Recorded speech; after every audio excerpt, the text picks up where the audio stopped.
of Policy and Community Engagement for the Institute of Sustainable Energy and Environment at VCU, and Associate Professor of Urban and Regional Studies and Planning in the School of Government and Public Affairs. So Dr. Damian Pitt is, as I said, an Associate Professor in the L. Douglas Wilder School of Government and Public Affairs at VCU. He also serves as the Associate Director, as I mentioned, for IC, which we talked about. His research, which I find very fascinating, focuses on the role of state and local governments in facilitating a transfer to clean and renewable energy resources. His most recent research addressed the economic and social equity benefits of the low-income energy efficiency funding generated through Virginia's participation in the Regional Greenhouse Gas Initiative, or RGGI, which you may be familiar with. He served from 2018 to 2022 as a gubernatorial appointee to the Virginia Solar Energy Development and Energy Storage Authority. In 2015, he received a VCU Presidential Quest Fund Award for a project titled Optimizing the Grid Integration of Distributed Solar Energy through Smart Grid Technology, Power Controls, and Public Policy Initiatives. In collaboration with Dr. Jifeng Wang, is that right? And others in the VC Department of Electrical and Computer Engineering. So please join me in welcoming Dr. Damian Pitt.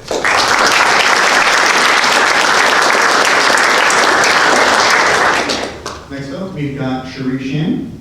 I'm sure I got that right. All right, thank you very much. She's the co-founder of Southside Relief and the director of Shannon Strategies. Cherie is an award-winning communications strategist and owner of Shannon Strategies, a communications firm specializing in policy, advocacy, and progressive politics. She's also the co-founder of Southside Relief, which is an environmental justice nonprofit in South Richmond, and a host of WRIR's Women in Politics.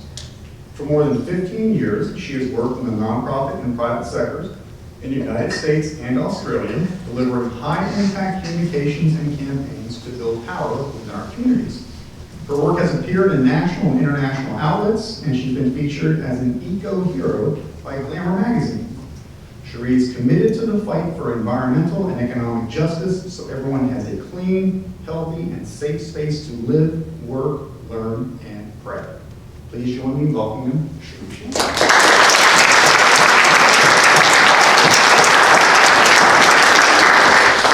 Next, we've got David Robinson. David is the founder and creative director of Bird Studio, a design and branding agency. He also gets the award for the longest trip here. He's joining us from Charlottesville, as a matter of fact. So thank you very much for making that trip. He's got decades of experience integrating creative and technical solutions to sticky problems. He's known for his skills in simplifying the complex. David is also a co-founder of Earthwork Collective, a group of facilitators, communicators, educators, and creatives whose mission is to co-create a world where people, planet, and organizations can thrive. David is also an executive board member of Virginia Clean Cities. He occasionally lobbies Congress. He finds deep satisfaction on a mountain bike and outdoors with his teenage son and wife, and works to make a sustainable lifestyle easier for everyone. Please join me in welcoming David.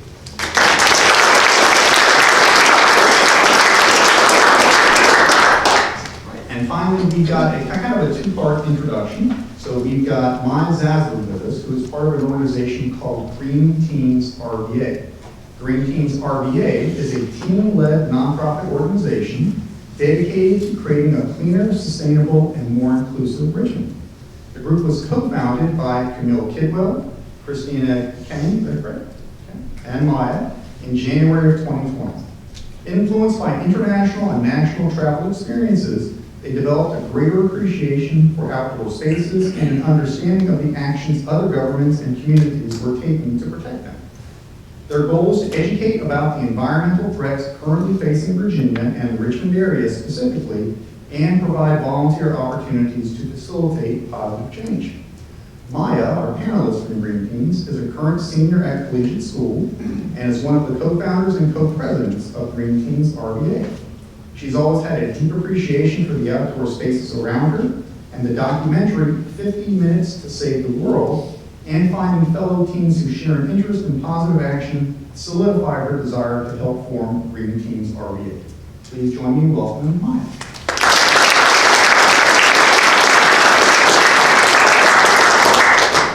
Okay, with those formalities, let's get into some questions and conversation. So the first question, Damien, is for you this evening, and that is to really set the stage for this conversation, I think, as well as a level set. So what exactly is a climate action plan? Okay, thank you. Yeah, so the climate action plan is a version of a long-range plan, which is something that cities will adopt to address different types of issues. And the long-range plan is a study leading to a document that describes existing conditions in the community with respect to a certain issue, needs, and a set of recommendations, goals and objectives, and specific actions and policies that would address those needs. And so most cities and counties have a variety of long-range plans addressing issues like housing, transportation, economic development, and increasingly they're adopting climate action plans. And what that specifically means is that it's typically means two different things. First, it's a plan for climate mitigation, which means reducing greenhouse gas emissions locally within a given community in order to do your part, and so to speak, in that community towards addressing global climate change and making future global climate change not as bad by reducing emissions locally. The second piece of a climate plan is usually adaptation, which recognizes that no matter how well we do now with mitigation, we've already released so many greenhouse gas emissions since the dawn of the industrial era that the climate change is going to happen either way. The mitigation goal is to make it not quite so bad. The adaptation piece is to prepare for what comes. And increasingly, cities are starting to fold in an equity dimension to their climate action plans, which Laura can speak to in more detail, that contemplates the equity-related impacts of our current and sort of projected climate impacts, and tries to make sure we're addressing equity concerns in our mitigation strategies. So a little bit more about some of the components that are unique to a climate plan. Typically, they will involve some metrics, starting with the target. So the local board of supervisors or city council will say, our goal for our county is to reduce greenhouse gas emissions to a certain level by a certain year. Most places now are saying we want to be net zero by the year 2050. So that's the target. And then there's an inventory by which we calculate, okay, how is energy being used in our community from homes and businesses, from industry, from transportation, et cetera, and what does that total mix of energy use mean in terms of total greenhouse gas emissions per year in our community. And then we say, okay, well, if we're emitting 10 million tons of greenhouse gases emissions per year, and we want to get to zero, how are we going to do that? So then there's some metrics that look at the different recommendations and say, okay, through more energy efficient housing, we can reduce so many emissions, and through better transportation networks, we can do such and such, and you add it all up and hopefully get to the total. Now, having said that, I think most localities understand that they cannot on their own get to net zero without help from their local electricity provider, but through the course of this process, we kind of identify how much local opportunity there is for locally controlled greenhouse gas reductions, and helps to sort of build, again, some metrics and analysis into the recommendations. So that's what the climate action plan is. Oh, thanks, Dan. Would anybody else like to add any comments to that particular topic? If not, you mentioned Laura, you called Laura's name out, so the next question I'm going to go to Laura, which is maybe on the back of what a climate action plan is. Why in your view is a climate action plan important? Yeah, thank you so much for that. And thanks, Damien, too, for helping explain some of the pieces that go into climate action plans and climate equity action plans. Maybe I'll add to that, in addition to this being a document with our goals and our metrics and the actions we're going to be taking, it is also a process. So the process of creating the plan actually strengthens it, and that is part of the importance. As we guide our community through understanding the impacts of climate, we can help elevate those voices and ensure that they are more engaged in the process in achieving the outcomes that we set forth. And so when you have this plan, you are able to have a shared language with others in your community, whether it be elected officials, your neighbors, even your children. It allows you to better understand what we're collectively achieving.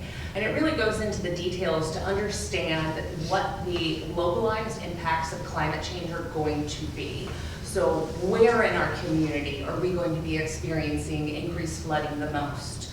Who in our community is going to be experiencing the impacts of heat the most? How exposed are they to these different climate hazards? How sensitive these communities are to these different climate hazards? And then how are we going to help ensure that the individuals on the front lines of climate change, those who are impacted first and worst and are already being impacted, can be elevated out of these situations, and we can lean into the strengths that they have in their communities to help make sure that we both mitigate the impacts of the contributions as well as minimize the impacts.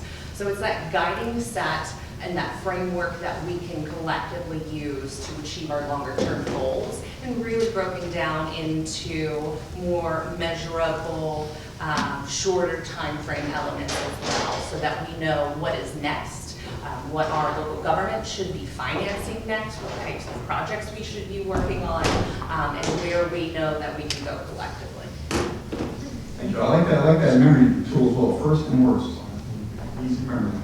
If I could, I would just add on, there's mitigation, there's sustainability, and resilience is the other piece, which has sort of been mentioned tangentially, but being able to recover from climate disasters or extreme stress, whether it's, flooded area, an area gets flooded, where are the people going to go? If a road gets washed out, how are they going to get around? Power lines go down, what are we going to do? So that certainly can be, I don't know if it's included in all plans, but it certainly can be. Well, David, while you have the microphone, as a matter of fact, next question for you to really maybe expand or add to what Laura mentioned. What are some of the benefits to municipalities when it comes to a climate action? As Laura mentioned, having people know what's going to happen, or having everyone on the same page with the changes you want to make is certainly a huge plus. If everyone's rowing the same direction, you can set a goal, set a target, and then people are supporting each other. A lot of times, currently, right now, there are a few people doing things in isolated areas, not necessarily talking to each other. Everyone, a bunch of people are trying to do things, a bunch of people aren't trying to do anything. A lot of people would try to do something if they knew what was going on.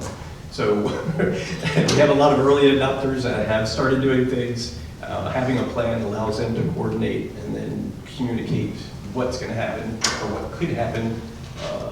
Set priorities so we can do that together. And when we're all working together, we can make a lot of progress. So that's an overview of the benefit. More detail, you get into saving lives, saving money down the road. There are lots of ways where things get really expensive when we have climate disasters. Either too much water, not enough water, too much heat, not enough heat, too much snow, that kind of thing. So those things get expensive when they get out of hand. I do want to add something to that as well when we're talking about the benefits. Through the RBA Green 2050 planning process, I think a lot of our conversations also was community-centric, but there was a lot of data to go along with it. And when you're looking at that data, you're quantifying what people are experiencing every day. And it also forces a lot of folks who are working across different issue areas who may not be talking to each other in housing, in transportation, healthcare, education, to actually also identify as climate organizations as well. So those conversations also need to be had. I think when we're looking, of course, when we're talking about climate and the benefits and being able to be resilient and those social vulnerabilities, quite often we start very high level. And I think through those processes that Laura is talking about, it really can be a way to humble the planning process for local governments and for folks every day to sit here at the table and say, this is what I'm experiencing. Let's start from those social inequities, and then let's talk about what climate is going to do to exacerbate those crises. So in many ways, it kind of holds up a mirror to what is already happening. And those are hard conversations a lot of people don't want to have, but we need to be having them. Well, Sheree, maybe along those lines, so again, while you're talking as well, like how you are going to make it easy for you, to keep you question. You're grabbing the mic, so you've also got the next question. That's maybe how it works. But to expand, you mentioned several different constituencies, I think, of who should be involved. Maybe you should expand on that and talk more about who, in your view, should be involved in the climate action planning process from a specific standpoint. I mean, we keep saying this word like inequities, right? Like, let's actually define that. We're talking racial inequities, we're talking economic inequities, we're talking health inequities. We're looking at folks who have a shorter life expectancy, right? And so if you are living in an area, unfortunately, because of redlining, because of racist policies, white supremacy, urban renewal, right? Like all the harmful things that white folks in power said, like, we are going to disenfranchise and disinvest in you. We have to start there, and it's not just one particular sector, right? So if you're looking at someone, where they live, how do they get around, what grocery stores, if there are any grocery stores in their areas, right? What business owners are in those areas, how can they access healthcare, can they see the doctor? Is there community violence that is happening?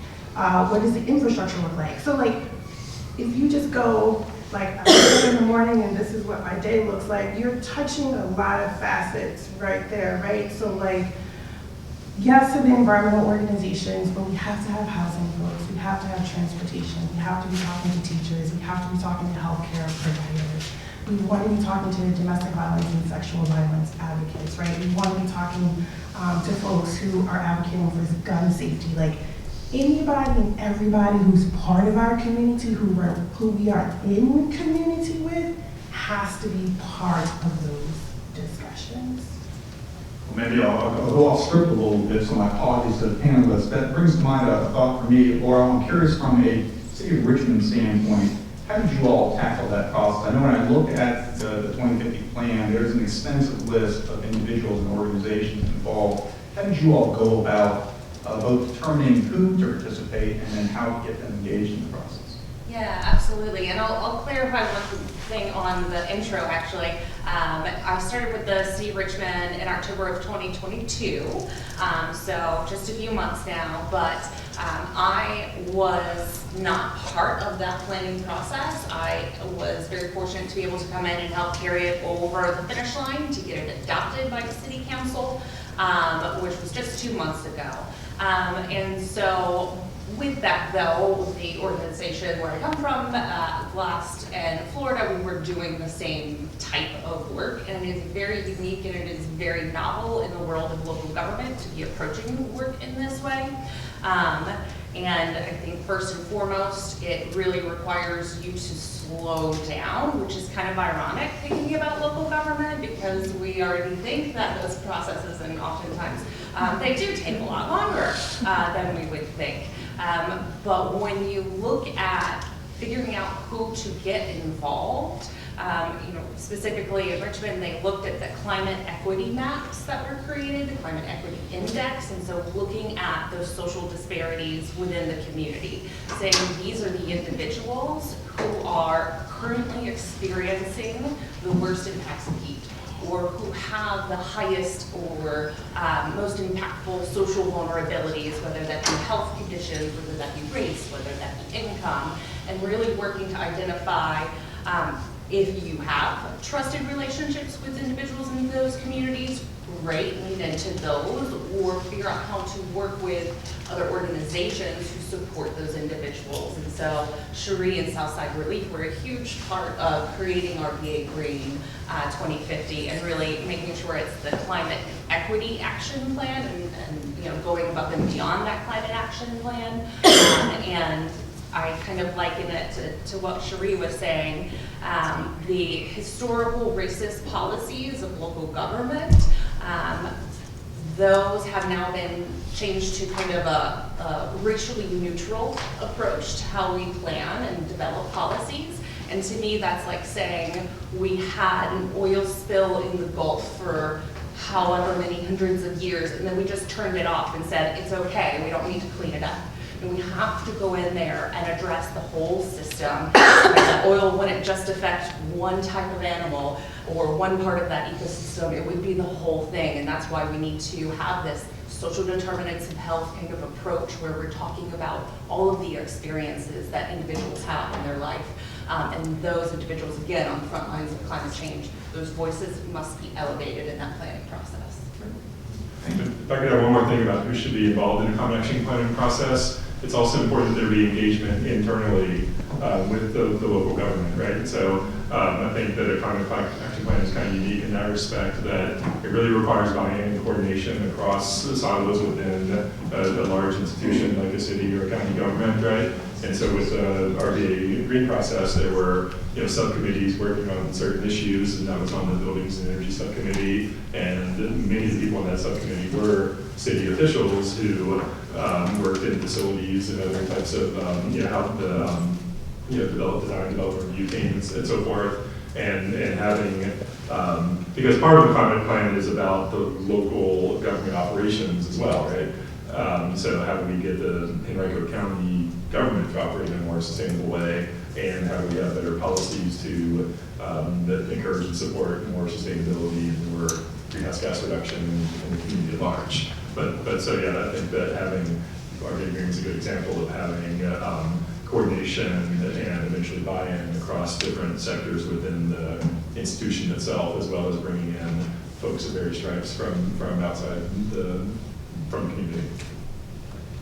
And along this similar thread, so in terms of one of the critical constituencies, I think as well, is going to be younger adults. So maybe Mike, you could help share a little bit as a young adult of why this is an important topic, why this issue is important to you. Yeah, of course, I'm happy to. So I think what I'm about to say will make more sense if I first acknowledge that climate change as a whole is daunting.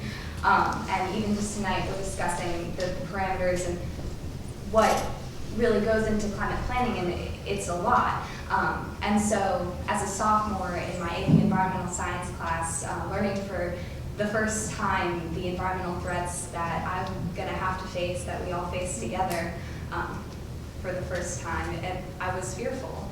And now, as I'm about to go off to college, I'm thinking about the world that I'm gonna inherit, the world that my younger sister is gonna inherit in 2 years' time when she goes off, and that my youngest cousins are going to inherit in 8 years, and that fear that I felt has really been a motivating and inspiring factor in my pursuit of education and in taking action and being part of things like this and trying to get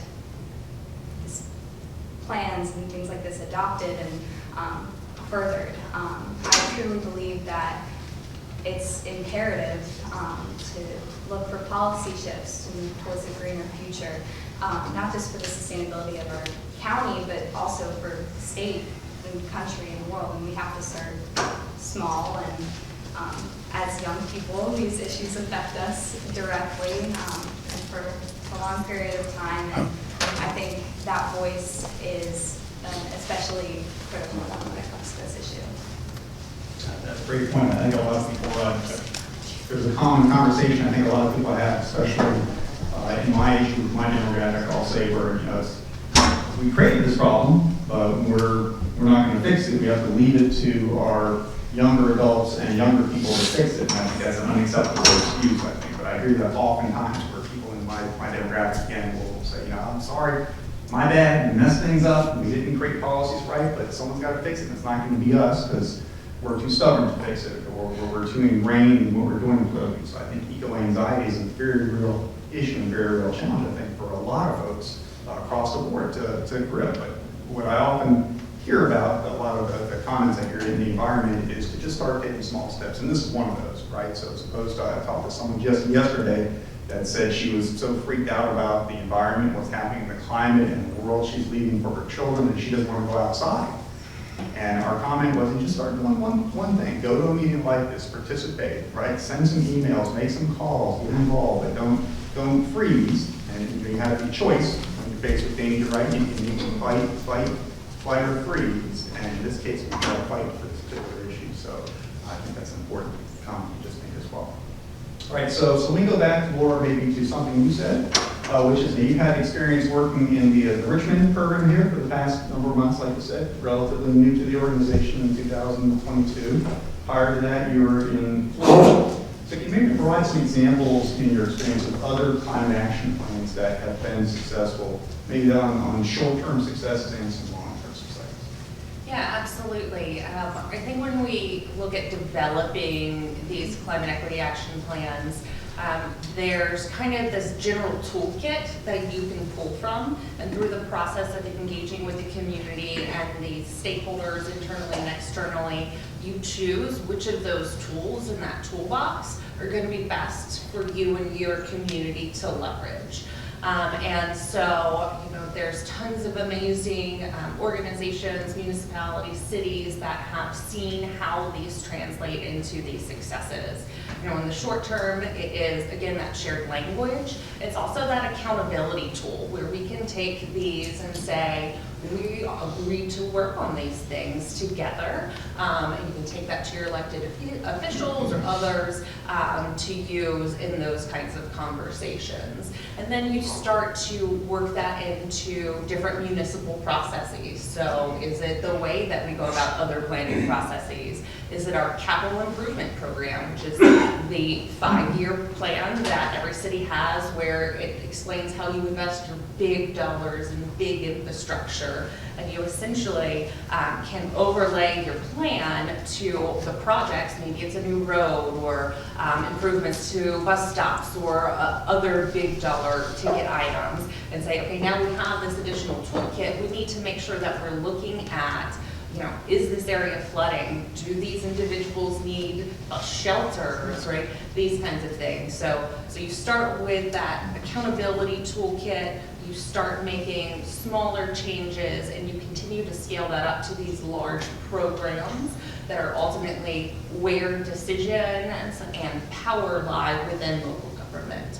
And so, we're excited for the city of Richmond to be at that implementation piece now, where we can use those processes to move and change how we do what we do, because sustainability, climate change, resilience impacts every single facet of the organization, every single service that we provide to the community, as well as all of the conditions that individuals experience. So, whether it is national leaders like your Seattles, or your little Largos, or your Richmonds that are working on these things in novel ways, I think we see that more and more in more cities across the country. And actually right now, Richmond metro area is eligible for and is going for it's the EPA's climate pollution reduction grant. And so it's $1 million grant that is being automatically given to the metro area.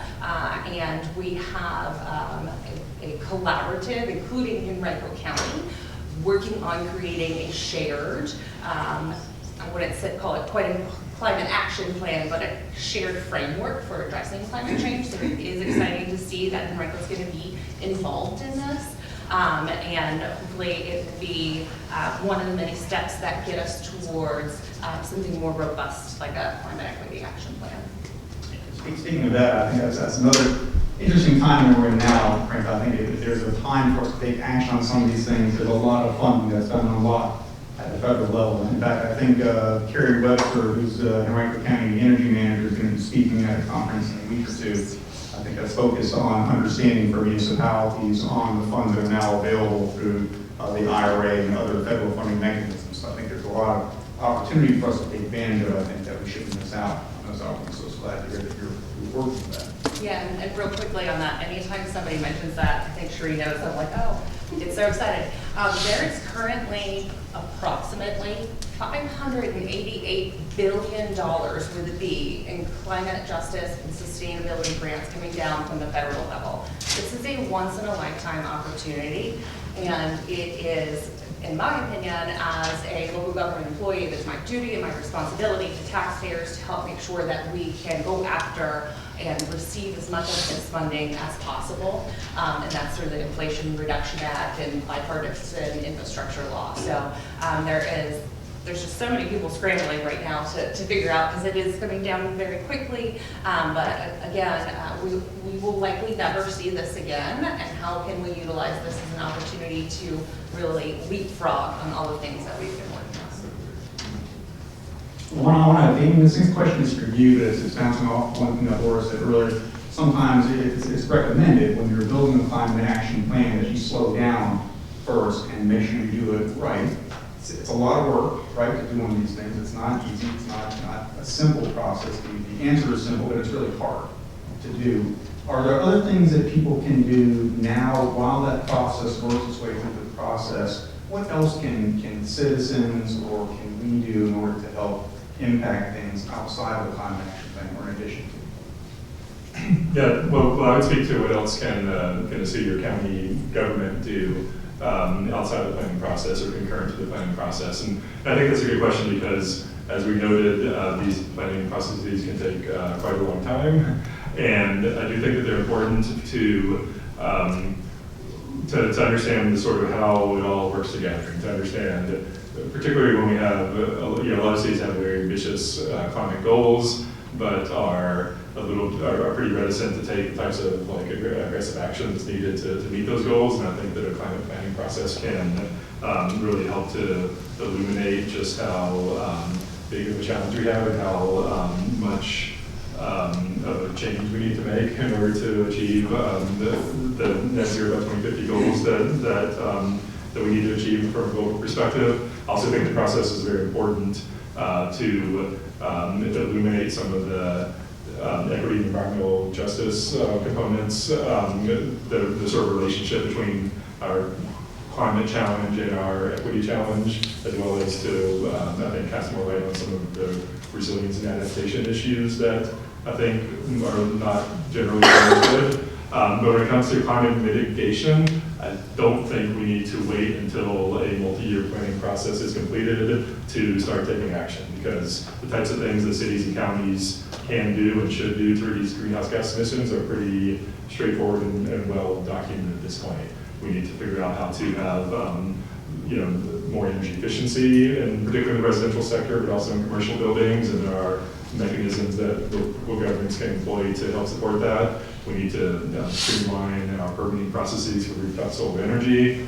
We need more multimodal transportation opportunities. We need multifamily housing, including in suburban neighborhoods. And it's quite well understood what we need to do to reduce greenhouse gas emissions at the local level, and we don't need to wait until a climate plan is done to start doing those things. And David, I'd like to ask you to maybe expand it or add to that as well. I know in your work in Charlottesville, part of what you've been have done is to help the city of, I think one of the things the city of Charlottesville realized in their planning process was they can have all the best laid plans that they want. The majority of what they need done is with the citizenry. So they really need people to change their behavior. The city can only do so much, and they represent 10% towards their goal. The other 90% really comes from how they can encourage the citizens to change things as well. So can you really add some of your else can people do? That's right. Yeah, Charlottesville from their survey that they did of the carbon footprint, their impact on the area, it's only 5% of the Charlottesville area. So the properties, the energy usage, the transportation, all of that is only 5% of the entire area. I don't know what it is with other municipalities, but it's a small amount. Which gets back just to the earlier question, why make a climate action plan? Because it's a leadership issue. Like if citizens know that the county or the city is doing something, they can be like, oh, I guess I should do something too. But if they don't do that, then everyone's just sitting around waiting for somebody to do something. But as far as actual practical things, as Damien said, there are very well-known solutions. There's insulation, there's electrification, there's suburban planning things. So there are things that are already available to us, to departments, that can be done without a comprehensive plan. Comprehensive plan will help it be more efficient and prioritized, but it's approximately 30% of our energy goes to buildings, building energy usage. Another 25-30% goes to transportation. So individuals can insulate their homes, get new windows, weather stripping. There's a lot of low-hanging fruit that everyone here, I'm sure, has heard about that we can all do, and the city and counties can do those as well. I do wish sometimes when I drive by businesses, especially car dealerships, and see the lights on all night, I just run in and flip those off. It makes my skin crawl. It's a switch on the wall. Like, how high was that rated? Mark, do you want to add something? Yeah, I would just like to add something again, kind of from a youth perspective, for the benefits of comprehensive climate planning. Something that's really important to me, and I'm not going to try and speak on behalf of all of us young folks, but is transparency. And I think that that's an integral part, and doing inventory and figuring out how much of the carbon emissions, and that knowledge can really inspire action as well. And so making that information accessible goes along with this whole process, and is something that's extremely valuable. I do want to add something, just to be, to clarify here. So I think, we're talking about incentives and individual action, really systems often fail us, right? So we need to be looking at business leaders, like as our region is growing and we're building and we're developing, we need to have conversations with the folks who are responsible for changing our physical landscape. And also maybe having some tough conversations and passing some legislation where we're enforcing how we are building. That can also be happening in this moment. Looking in this room, who is here? Who is not here? Who needs to be part of this conversation? That also is something that we can be talking about. And then lastly, with the transparency piece, I'm happy you brought that up. I think often there is kind of like that lack of accountability that takes place. And I think that at least within our work for Southside Relief, we are often engaging community members who have just broken trust and lack of faith in their government leaders, because even when they're asked to show up in planning processes and they give their ideas and they say this is what we want to see, it's not always acknowledged. Even if folks are compensated for their time, you can have a whole separate negotiation on the side. You're like, well, we asked for this, it never was funded, and you decided to do something else. I think we have to really look at how we're building relationships, and I encourage Henrico Conservation Action Network to look at who is part of your membership, who needs to be there, what barriers are currently in place so you can engage more people, and how you can mobilize folks so by the time that the Board of Supervisors does make a decision to start the planning process, you already have a lot of those players and pieces in place. Well, maybe Trudy, if I could say with you as well, because this next point is along the lines, like you mentioned, who needs to be here, who is not here. I'm curious if you could maybe expand a bit more on how will social inequities be really exacerbated if we don't have the right parties at the table, and if we're not working in different environments. We're working in a very homogenous environment here, for example. But how, in your view, will social inequities affect if we're not involved in climate change and trust? I mean, it's kind of, so like, I'm looking at this panel, I'm looking at the folks in this room, and I'm asked this question as like the Black person sitting up here, right?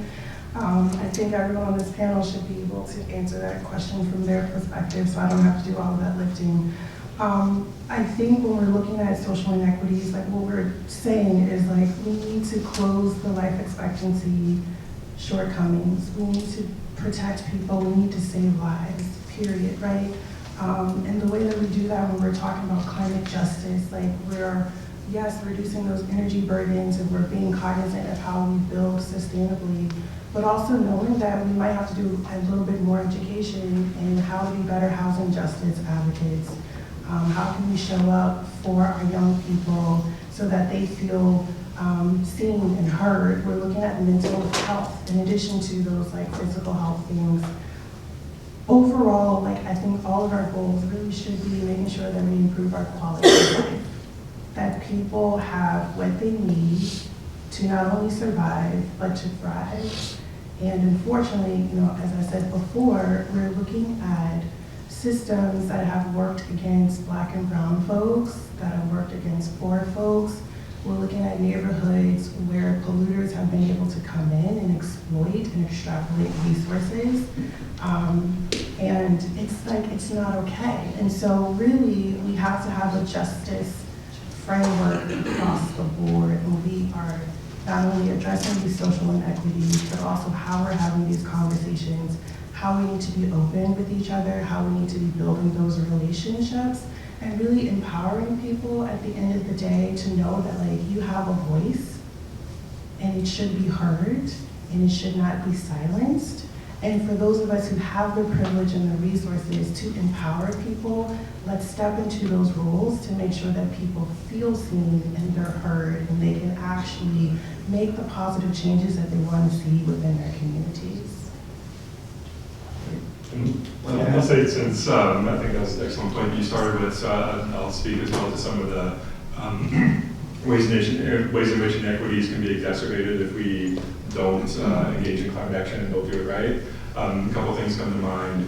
One, and this is just fresh on my mind from recent research that you mentioned, one is with respect to energy efficiency. Because what my colleagues documented in that study is how we have extreme energy burden in low-income communities across Virginia. And in our metropolitan regions, that there's a very strong correlation between energy burden and racial demographics. But there's also extreme energy burden in our rural parts of Virginia as well. And if we, and I have a newsflash for everybody, energy prices are going to go up. It doesn't, whether we continue to down this road of fossil fuel dependency or whether we invest the billions of dollars we need to invest in clean energy prices are going to go up at 2% per year the way that they always do. And as that continues to happen, the folks who are most energy burdened are going to experience the brunt of that in an inequitable manner. Another thing that we need to consider here is the transition to electric vehicles, which is beginning to happen, as we know, and I think that there's a very foreseeable future in which the conversion to electric vehicles has happened. The low-income folks are the ones who are left driving the more polluting fossil fuel dependent vehicles, and if those prices continue to go up, they'll be the ones experiencing the burdens of increased energy prices as it relates to transportation, and I can see a world of we're already talking in some places about EV charging deserts. We have food deserts, we have lots of deserts where resources are unavailable in low-income and marginalized neighborhoods, and we need to make sure that we don't create the EV charging deserts as well as we transition to the new form of mobility. It's an interesting challenge, I think. Even I think about this immediate area around here that I think we got 5 or 6 charging stations right here in this small area that you drive just a few miles from here, and there's none to be had. So lots of deserts and lots of inequities around that as well. So what I'd like to move into the Q&A here in just a minute, so that when you get yourself fired up and excited about that, that'd be great. So I have some questions ready to go in just a minute. I'd like Maya, if you could share with just to round up this part of the discussion tonight. I'd love to better understand some of your hopes and some of your dreams for Henrico County. Well, I think we touched on a lot of it this evening. Resiliency is it's a priority for me. Also on a basic necessity level, having clean water to drink and clean air to breathe, being able to enjoy long bike rides and walking places, which is just like better for the environment, but also for physical and mental health. I would like not to have to worry about certain things, not as applicable for Henrico County, but sewage in the James or power outages and flooding. It's looking to the future, and plans like this, it's very important. All right, Lynn, I think slipped me a note here. I want to make sure. Sorry. At the end. At the end. At the end, is that okay? Okay, great. Thank you very much for that. I want to recognize some folks. So let me go ahead and jump into the question and answer from the audience. So we'd love to have some questions. So again, Beth is